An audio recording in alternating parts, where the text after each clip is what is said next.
Himachal Pradesh road trip. माझं नाव साहिल, मी मूळचा नाशिक पंचवटीचा राहणारा।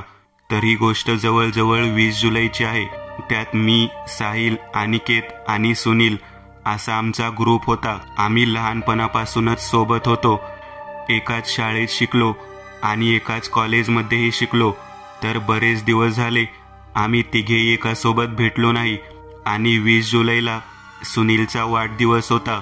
तर आम्ही तिघांनी सुनीलचा वाढदिवस करण्याचं ठरवलं, कारण त्या निमित्ताने इतक्या वर्षानंतर आम्हाला सोबत भेटून आनंद तरी मिळेल। बर्थडेच्या एका दिवसाआधी आमचा प्लॅन ठरला आणि बर्थडेच्या दिवशी अनिकेतचे घरचे काही कामानिमित्त गावी जाणार होते। तर अनिकेतच्या घरी कोणी नव्हतं, म्हणून आम्ही सुनीलचा बर्थडे अनिकेतच्या घरी सेलिब्रेट करण्याचे ठरवले। तरी शेवटी तो दिवस आला आणि आम्ही तिघेही अनिकेतच्या घरी रात्री 8 वाजता भेटलो। व्यवस्थित आम्ही सुनीलचा वाढदिवस वगैरे सेलिब्रेट केला, खूप एन्जॉय केला आणि गप्पा गोष्टी करता करता कधी रात्रीचे 1:30 वाजले आम्हाला कळलंच नाही। तेव्हा अचानक बाहेरून जोरात ढगांचा आवाज आला आणि खूप पाऊस चालू झाला।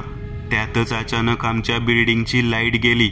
अनिकेतचे घर एका मोठ्या सोसायटीत होते। जवळजवळ ती बिल्डिंग 15 मजली इतकी होती आणि अनिकेतचे घर 13व्या मजल्यावर होते। लाईट गेल्यानंतर अनिकेत बोलला, चला आज आपण थोडं काहीतरी वेगळी मस्ती करू। त्यावर मी बोललो, पण कशा प्रकारे? तर अनिकेत बोलला, तुम्ही चला मग मी तुम्हाला सांगतो। अनिकेतच्या घरात ठेवलेला एक छोटा आणि ब्लूटूथ स्पीकर घेतला आणि त्याच्या आईचे पायातले पैंजणही घेतले व त्यानंतर आम्ही दरवाजा उघडून बाहेर पडलो। अनिकेतने त्याचा मोबाईल काढून त्या छोट्या स्पीकरवर रडण्याचे व हसण्याचे आवाज सुरू केले आणि आम्ही ते पायातील पैंजण हातात घेऊन पूर्ण बिल्डिंगमध्ये पळू लागलो। जवळजवळ आम्ही 10 मिनिट असे केले। त्यानंतर एक भयानक असे वातावरण पूर्ण बिल्डिंगमध्ये तयार झाले। नंतर अनिकेतला मी बोललो, अनिकेत आता खूप झालं, चला आता मध्ये जाऊ। मला थोडी भीती वाटली। मग आम्ही घरात आल्यानंतर हॉलमध्ये थोडा वेळ बसलो। त्यानंतर आम्हाला बाहेरून घुंगरांचे आवाज यायला सुरुवात झाली। आम्हाला वाटलं की आमचा भास आहे, परंतु थोड्याच वेळाने त्या आवाजासोबत आमच्या घराचा दरवाजाही कोणी ठोकू लागले। आता सुनील तर फारच घाबरला होता। मी कसे तरी त्यांनाच हारून हिम्मत करून दरवाजाकडे गेलो आणि दरवाजा उघडून बघितला तर बाहेर कोणीच नव्हते। पूर्ण काळोख अंधार होता आणि तेवढ्यातच बाहेरून थंडगार वारा आमच्या घरात शिरला। त्यानंतर दरवाजाच्या कडीचा आवाज समजून आम्ही दरवाजा लावून घेतला। थोड्याच वेळ बसल्यानंतर अगदी तसाच हसण्याचा आवाज आता आमच्या घरातील किचनमधून येत होता। आता सर्वच खूप घाबरले होते आणि घामाने पूर्ण भिजले होते। आम्ही तिघे हिम्मत करून मोबाईलचा टॉर्च चालू करून आणि एकमेकांचा हात धरून किचनकडे बघण्यासाठी गेलो तर तिथे मागे तोंड करून एक बाई उभी होती, पूर्ण लाल साडी घातलेली। तिचे केस जमिनीपर्यंत होते आणि ती जोरजोरात हसत होती। मी खूप हिमतीने विचारले, कोण आहे तुम्ही आणि आमच्या घरात काय करत आहात? तिने आमच्याकडे तिचे तोंड फिरवले आणि ती बोलू लागली, तुम्हीच मला बोलावलं, आता मी तुम्हाला कोणालाच सोडणार नाही। तिचे अर्धे तोंड जळालेले होते। हे रूप बघून सुनील जागीच बेशुद्ध झाला। आता आमची सगळ्यांची पाचावर धारण बसली। कसे तरी अनिकेत आणि मी स्वतःला सावरून सुनीलला किचनमधून हॉलमध्ये ओढत घेऊन गेलो आणि मी घराचा दरवाजा उघडू लागलो, पण तो दरवाजा असा बंद होता की जसा बाहेरून कोणीतरी बंद केला असेल। आता ती भयानक दिसणारी बाई हळूहळू आमच्याकडे येऊ लागली आणि मी मनातल्या मनात हनुमानाचं नाव घेत होतो की अचानक तिथून गायब होऊन आमच्या चेहऱ्यासमोर येऊन उभी राहिली। मी खूप जोरात किंचाळलो। मी देवाला बोलू लागलो, देवा आता आम्ही अशी चूक करणार नाही, फक्त एवढा वेळ वाचव।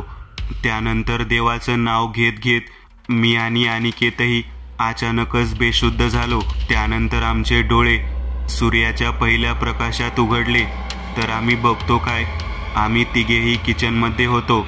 सुनील अजूनही शुद्धीत नव्हता। अनिकेत व मी पाणी टाकून त्याला शुद्धीत आणण्याचा प्रयत्न केला। 10 मिनिटानंतर सुनीलही शुद्धीत आला व तेथून लगेच आम्ही आमच्या जवळच्या हनुमान मंदिरात गेलो. तेथील पुजारी आमच्या चांगल्या ओळखीचे होते. त्यांना काल रात्री घडलेली सर्व हकीकत विस्तारपणे सांगितली. तर त्यांनी आम्हाला हातात बांधण्यासाठी धागा करून दिला व आम्हाला सांगितले की तुम्ही जे केले त्यामुळे त्या परिसरात भटकणारी जी अतृप्त शक्ती होती तिला तुम्ही आमंत्रित केले होते. यानंतर असे कधी करू नका. नशिबाने तुम्ही वाचलात, नाहीतर स्वतःहून आमंत्रित केलेल्या शक्तींपासून कोणीही वाचू शकत नाही. दर शनिवारी आणि मंगळवारी हनुमानाचे दर्शन घेत चला. आणि तसं पुजारींनी सांगितल्याप्रमाणे आम्ही सर्व करत गेलो. या गोष्टीला जवळजवळ 3 महिने झाले, पण अजूनही ती भयानक बाई आम्हाला कधी कधी स्वप्नात दिसते. तर मित्रांनो, अशी मजा करण्याअगोदर 10 वेळा विचार करा. दुसरा अनुभव, गावाकडील वाडा. गावाकडील भूतांच्या गोष्टींना लोकांकडून खूप महत्त्व दिलं जातं. आपल्या पूर्वजांच्या कथांमध्ये अगदी आजही काही गावांमध्ये भूतांच्या कथा ऐकवल्या जातात. अशाच एका गावातील एक सत्य घटना सांगणार आहे, जी गावात राहणाऱ्या लोकांच्या जीवनावर खोलवर प्रभाव टाकून गेली होती. माझ्या लहानपणी मी दरवर्षी माझ्या आजोळी जायचो. माझं आजोळ महाराष्ट्रातील एका छोट्याशा खेड्यात होतं. ते गाव नैसर्गिक सौंदर्याने नटलेलं होतं, पण त्याचवेळी तिथं काही विचित्र गोष्टी घडायच्या. गावातील लोकांचा असा विश्वास होता की गावाच्या बाजूला असलेल्या जुन्या वाड्याच्या परिसरात काहीतरी अघोरी शक्ती कार्यरत आहे. गावात एक जुना वाडा होता, ज्याचा उल्लेख लोक रहस्यमयी वाडा म्हणून करायचे. या वाड्याचं बांधकाम ब्रिटिश काळात झालं होतं आणि असं सांगितलं जायचं की त्या वाड्यात एक ब्रिटिश कुटुंब राहत होतं, पण काही कारणास्तव तो कुटुंब अचानक गायब झाला. या घटनेनंतर तो वाडा ओसाड झाला. अनेक वर्ष तिथे कोणीच राहत नव्हतं आणि हळूहळू लोकांनी त्या वाड्याजवळ जाणंही टाळायला सुरुवात केली. गावातल्या लोकांमध्ये वाड्याच्या परिसराबद्दल अनेक अफवा होत्या. लोक म्हणायचे की रात्रीच्या वेळी वाड्याच्या परिसरात काहीतरी अघोरी दिसतात, जे साधारण मानवाच्या पलीकडचं असतं.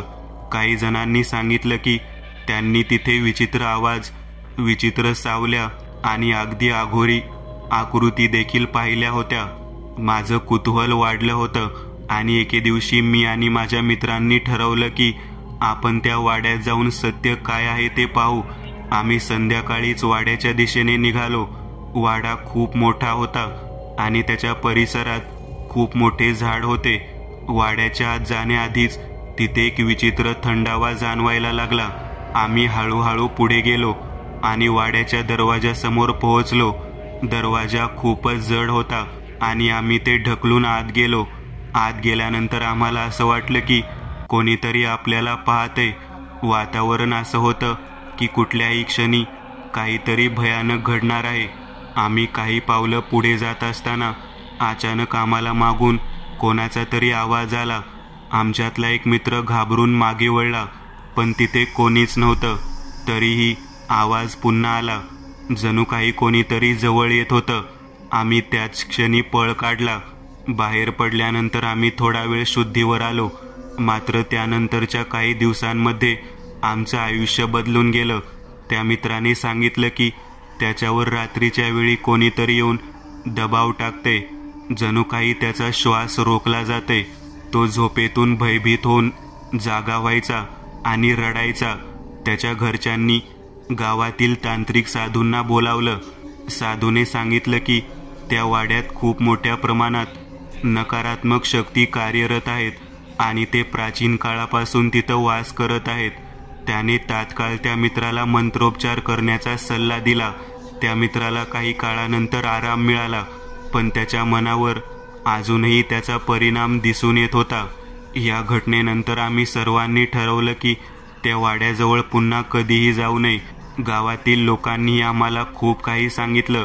असं कळलं की तिथल्या ब्रिटिश कुटुंबातील व्यक्तींच्या मृत्यूनंतर त्यांच्या आत्म्यांनी त्या जागेला आपल्या नियंत्रणाखाली घेतलं आहे. तिथे घडलेल्या अनेक घटना या आत्म्यांच्या उपस्थितीची साक्ष देत होत्या. गावात अशा आणखीही काही कथा होत्या. काही जणांनी सांगितलं की त्यांनी रात्रीच्या वेळी गावाच्या शेताजवळ एक बाई पाहिली, जी पांढरी साडी नेसून रडत होती. तिचं रडणं खूप वेदनादायक होतं, पण जेव्हा कोणी तिला जवळ जाण्याचा प्रयत्न करतं तेव्हा ती अचानक गायब होते. अशी ही अफवा होती की ती बाई गावातील एक विधवा होती, जिला तिच्या पतीच्या मृत्यूनंतर त्रास देण्यात आला होता आणि शेवटी तिचं दुःख इतकं प्रचंड वाढलं की तिने आत्महत्या केली. या सगळ्या भूतांच्या गोष्टींना काही लोक फक्त अफवा मानतात, तर काही लोक त्यावर खूप श्रद्धा ठेवतात. पण एक गोष्ट नक्की की गावाकडील अशा घटनांना लोकांकडून खूप महत्त्व दिलं जातं आणि त्या गोष्टींमुळे लोकांच्या जीवनात काहीतरी बदल घडतात. आजही त्या वाड्याचं रहस्य उलगडलेलं नाही आणि गावातील लोक त्या जागेपासून दूर राहतात. शेवटी भूतांच्या गोष्टी खऱ्या असोत किंवा नसोत, पण अशा घटनांमुळे लोकांच्या मनात एक प्रकारची भीती आणि श्रद्धा निर्माण होते. गावाकडील अशा अनुभवांनी आपल्याला काहीतरी अज्ञात शक्तीच्या अस्तित्वाची जाणीव करून दिली, जी मानवी समजुतीच्या पलीकडे असू शकते. दुसरा अनुभव, गावाकडील भूतांच्या 4 भयकथा. पिंपळाच्या झाडाजवळची सावली. आमच्या गावाच्या सीमेजवळ एक प्रचंड मोठं पिंपळाचं झाड होतं. गावातल्या वृद्ध माणसाचं असं म्हणणं होतं की त्या झाडाखाली रात्रीच्या वेळी कोणालाही जाऊ नये, कारण तिथे सावली वावरते. गावातल्या रामू काका यांना हे मान्य नव्हतं. एके रात्री त्यांनी ठरवलं की आपण या अंधश्रद्धेचा फोलपणा उघड करू. त्या रात्री ते झाडाजवळ गेले आणि शांतपणे बसले. काही वेळाने त्यांना विचित्र गोष्टी जाणवायला लागल्या. हळूहळू त्यांच्या बाजूला कोणीतरी चालत असल्यासारखा आवाज आला. त्यांनी उजव्या बाजूला पाहिलं, पण तिथे काहीच नव्हतं. तेवढ्यात त्यांच्या डाव्या बाजूला अचानक एक लांबलचक सावली दिसली, जिचं अस्तित्व थंड हवेच्या झुळकीसारखं वाटत होतं. रामू काका घाबरले आणि धावत पळत सुटले. ते गावात पोहोचल्यावर त्यांनी सगळ्या लोकांना सांगितलं की पिंपळाचं झाड खरंच भूती आहे. नदीकाठचं रडणं. गावातल्या नदीच्या काठावर अनेक वर्षांपूर्वी एका स्त्रीने आत्महत्या केली होती. तेव्हापासून त्या ठिकाणी रात्रीच्या वेळी जाणं टाळलं जातं. लोकांचा असा विश्वास होता की तिथे रात्री तिचं रडणं ऐकू येतं. काही वर्षांपूर्वी गावातला एक तरुण मुलगा विजय आपल्या मित्रांसोबत त्या जागेवर गेला. त्यांनी ठरवलं की या अफवाचं सत्य काय आहे ते जाणून घ्यावं. ते नदी काठावर बसले. थोडा वेळ गप्पा मारल्या, पण काहीच अघोरी वाटलं नाही. परंतु मध्यरात्रीच्या सुमारास अचानक त्यांना दूरवरून एका बाईचा जोरजोरात रडणं ऐकू येऊ लागलं. सुरुवातीला त्यांना वाटलं की कोणीतरी आपल्याला घाबरवण्याचा प्रयत्न करतोय, पण आवाज जवळ येत चालला होता. विजयला वाटलं की आवाज खूप वेदनादायक आहे. ते सर्वजण घाबरले आणि पळत घरी परतले. त्यानंतर त्यांनी पुन्हा कधीही नदीकाठावर रात्री जाण्याची हिंमत केली नाही. पुरातन वाड्याचं भूत. गावातल्या जुन्या वाड्याचं रहस्य आजही अनाकलनीय आहे. तो वाडा ब्रिटिश काळातील होता, पण आता तो ओसाड पडला होता. गावातील मुलं तिथे जायची टाळत होती, कारण त्यांच्या मते तिथे एक वृद्ध माणसाचं भूत वावरतं. एकदा काही मित्रांनी ठरवलं की त्या वाड्याचं सत्य जाणून घ्यायचं. संध्याकाळी ते त्या वाड्याजवळ गेले. वाड्याच्या आत गेल्यावर त्यांनी तिथे कोणतंही भूतीय अस्तित्व जाणवलं नाही, पण रात्रीच्या अंधारात त्यांना काहीतरी विचित्र अनुभवलं. एक भक्कम आवाज त्यांच्या कानावर आला, जणू काही कोणी दरवाजा उघडून बाहेर येत आहे. त्यांनी खाली पाहिलं तर एक वृद्ध माणूस पांढरे कपडे घालून चालत होता आणि त्याचा चेहरा अस्पष्ट होता. त्याच्या डोळ्यात विलक्षण वेदना होत्या. मित्रांनी पळ काढला आणि कधीच त्या वाड्याजवळ जाण्याची हिंमत केली नाही. चिमणीच्या आवाजाचं भूत. गावात एक घर होतं, जिथे लोक म्हणायचे की एका रात्री अचानक तिथल्या कुटुंबातील सर्व सदस्यांचा मृत्यू झाला. तेव्हापासून तिथं काहीतरी विचित्र गोष्टी घडत असल्याचं गावकरी सांगत. त्या घराजवळ गेल्यावर लोकांना चिमण्यांचा आवाज येऊ लागायचा, जणू काही तिथे हजारो चिमण्या एकत्र गात होत्या. एके दिवशी गावातील एका तरुणाने तिथे जाऊन त्या आवाजाचं कारण शोधायचं ठरवलं. त्याने घराजवळ जाण्याचं ठरवलं आणि संध्याकाळी तिथे पोहोचला. घराच्या बाहेरच त्याला चिमण्यांचा खूप मोठा आवाज ऐकू आला. पण जेव्हा त्याने घराच्या आत पाऊल ठेवलं तेव्हा सगळीकडे शांती होती. त्याला काही कळेना की बाहेर आवाज येतोय आणि आत शांती आहे. तेवढ्यात त्याच्या कानात कोणीतरी फुसफुसल्याचा आवाज आला आणि एक थंड झुळूक त्याच्या अंगावरून गेली. घाबरून तो तिथून पळत सुटला आणि पुन्हा तिथे कधीच गेला नाही. भूतांचे 10 सत्य अनुभव. गावाकडील भूतांच्या कथा नेहमीच लोकांच्या मनात एक वेगळी जागा निर्माण करतात. अशा अनुभवांमध्ये भीती, गूढता आणि अनाकलनीय गोष्टींचं मिश्रण असतं, ज्यामुळे हे अनुभव अधिक रोमहर्षक वाटतात. हे सत्य अनुभव गावामध्ये घडलेले आहेत, ज्यांना प्रत्यक्ष पाहणाऱ्यांनी सांगितलं आहे. शेतातलं बाईचं रडणं. गावातील रघु नावाच्या शेतकऱ्याचा अनुभव खूप विचित्र होता. एकदा रात्रीच्या वेळी तो शेतात पाणी देण्यासाठी गेला. त्यावेळी अचानक त्याला एका बाईचं रडणं ऐकू आलं.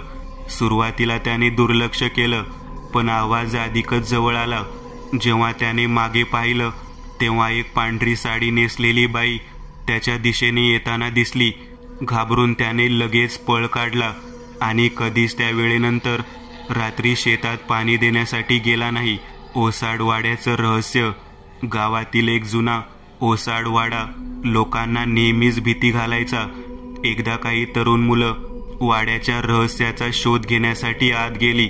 वाड्यात आत गेल्यानंतर त्यांना एक वृद्ध माणूस दिसला, जो हळूहळू चालत होता. त्यांनी त्याला बोलवण्याचा प्रयत्न केला, पण तो अचानक गायब झाला. त्यानंतर त्यांनी गावात सांगितलं की त्या वाड्यात काहीतरी अघोरी आहे. झाडावरची सावली. गावातल्या जुन्या वडाच्या झाडाखाली एका वेळेला कोणी जायचं नाही असं मानलं जायचं, कारण तिथे एका आत्म्याचं वास्तव्य होतं.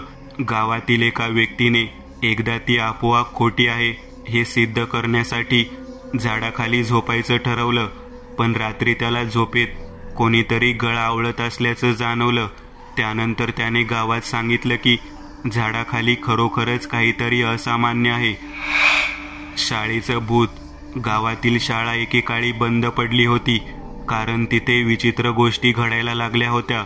रात्रीच्या वेळी लोकांना शाळेतून पायऱ्यांवर चालण्याचा आवाज येत असे. एका रात्री गावातील एक तरुण त्या जागी गेला आणि त्याला दरवाजा आपोआप उघडल्याचा अनुभव आला. त्याने तिथून लगेच पळ काढला. मंदिरातलं भूत. गावातील एका मंदिरात रात्रीच्या वेळी काहीतरी अघोरी घडतं असं लोकांचं म्हणणं होतं. एकदा गावातला पुजारी रात्री मंदिरात राहायला गेला. त्याला असं जाणवलं की त्याच्याजवळ कोणीतरी चालत येत आहे, पण आसपास कोणीच नव्हतं. दुसऱ्या दिवशी त्याने सांगितलं की त्या मंदिरात रात्री काहीतरी विचित्र घडतं. विहिरीचा आत्मा. गावात एक जुनी विहीर होती, ज्यात पूर्वी अनेक लोकांनी आत्महत्या केली होती. त्यामुळे ती विहीर लोकांच्या मते शापित झाली होती. एकदा गावातील मुलं खेळता खेळता त्या विहिरीजवळ गेली. त्यांना अचानक कोणीतरी विहिरीतून बाहेर येण्याचा प्रयत्न करत असल्याचं दिसलं. घाबरून त्यांनी गावात सांगितलं आणि त्यानंतर कोणीही तिथे जायला धजावलं नाही. कौलारू घराचं भूत. गावातील एका कौलारू घरात एक कुटुंब राहत होतं. त्या घरात रात्रीच्या वेळी चालण्याचे आवाज ऐकू येत असत. एकदा घरातल्या सदस्यांनी आवाजाचं कारण शोधायचा प्रयत्न केला, पण त्यांना काहीच आढळलं नाही.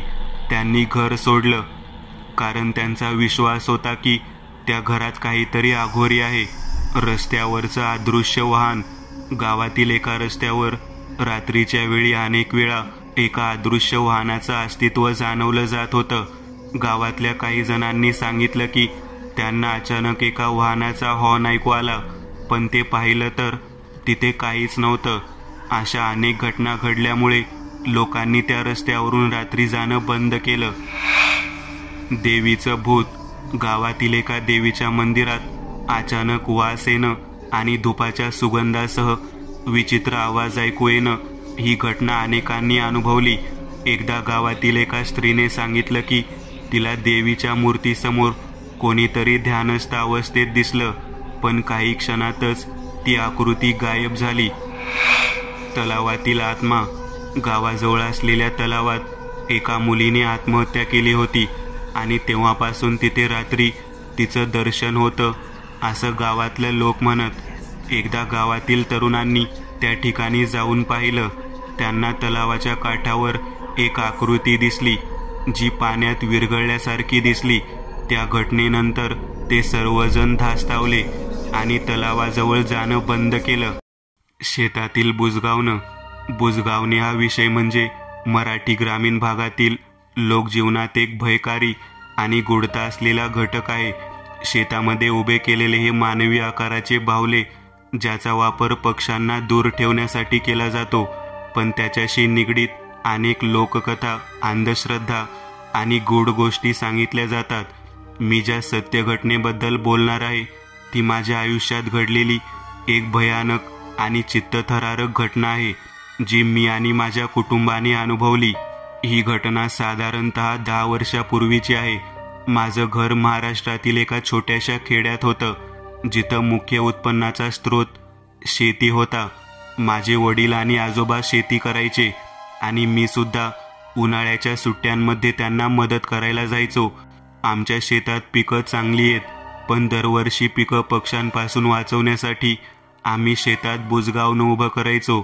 हे बुजगावणं साध्या झाडाच्या फांद्यांपासून बनवलेलं असायचं ज्याला आम्ही जुने कपडे घालायचो आणि त्याच्या डोक्यावर एक माठ ठेवायचो. एक वर्ष मात्र असं काही घडलं ज्यामुळे आम्हा सगळ्यांच्या मनात बुजगावण्याबद्दल कायमचं भय निर्माण झालं. पावसाळ्याचा ऋतू नुकताच संपला होता आणि शेतातील पिकं भरभराटीला आली होती. पक्ष्यांचा त्रास वाढला होता, म्हणून वडिलांनी गावातील एका खास माणसाला बोलावून एक बुजगावणं बनवून घेतलं. हे बुजगावणं इतरांपेक्षा खूप वेगळं आणि भीतीदायक होतं. त्याचा चेहरा एकदम भयानक दिसत होता, जणू काही ते जिवंत असल्याचा भास व्हायचा.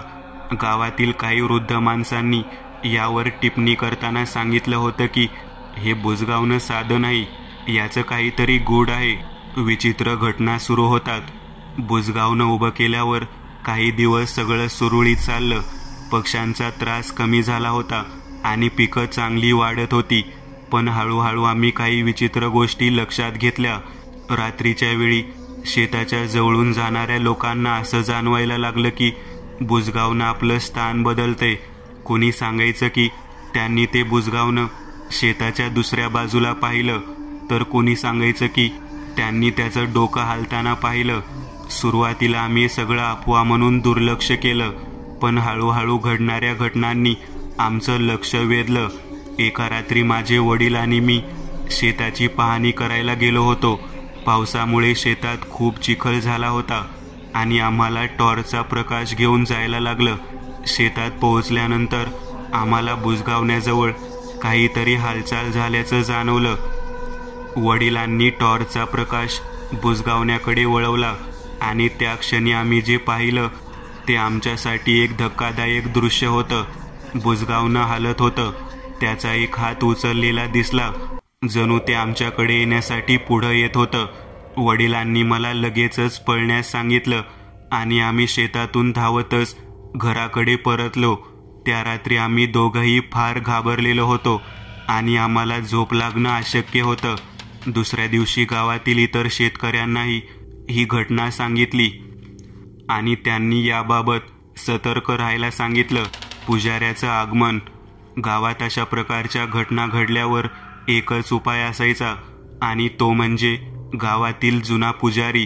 ते अनेक वर्षांपासून गावातील प्रत्येक धार्मिक आणि गूढ समस्यांचं समाधान करत आले होते. माझ्या वडिलांनी त्यांना बोलावून घेतलं आणि त्यांनी शेताची पाहणी करण्याचं ठरवलं.